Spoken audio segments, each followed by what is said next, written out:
Okay, good day, no? Mayroon na naman tayong sasagutin na tanong, no? Na dito sa ating comment section, no? So ganito na lang ang gagawin natin, no? Kasi medyo mahirap mag-type ng mahaba. Sasagutin na lang natin through recording yung mga katanungan dito sa ating comment section para maintindihan ng lahat, no? So ito ang tanong naman, no? Galing kay Sir Buyet ito, no? Hi po, sir. Ayan, ito yung model ng Panasonic niya. 85X1 po ang model. Problem, ayaw mag-spin. So Panasonic ito, guys, ayaw mag-spin daw. Continuous naman timer, counting pero ayaw mag-spin. Ano kaya ang problem? Salamat po sa pag-reply.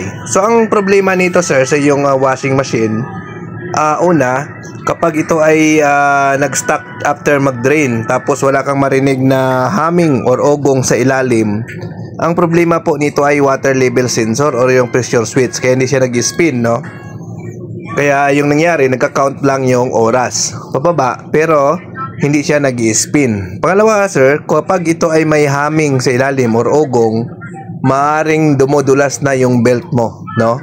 Kaya hindi siya nag-spin. Basta pag may marinig ka na ugong sa ilalim, maaring dumudulas yung belt mo or maaring may problema ka sa kapasitor. Ibig sabihin, umuugong lang yung motor mo, hindi siya umiikot, no? Or pwede rin na may problema ang iyong gearbox, no?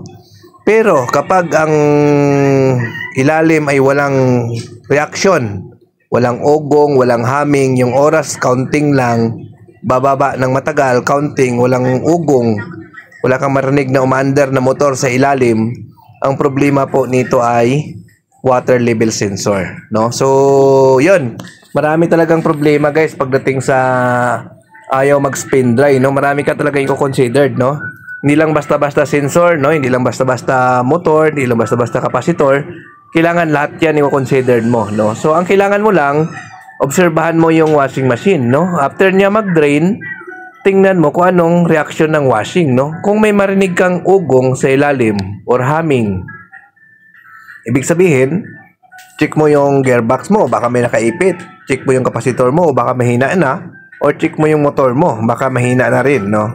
So, ganun po, no? Pero kung walang reaction, as in standby lang, no? Yung oras matagal magbaba, counting siya pababa pero matagal.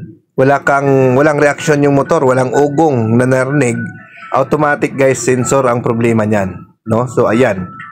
So, yun, no? So, sana makita ito ng ating sender, no? Mabasa or mapanood itong ating reply sa kanya, sir. So, yun po ang problema, sir, ng inyong washing machine. So, yun po ang dapat ma-check, no?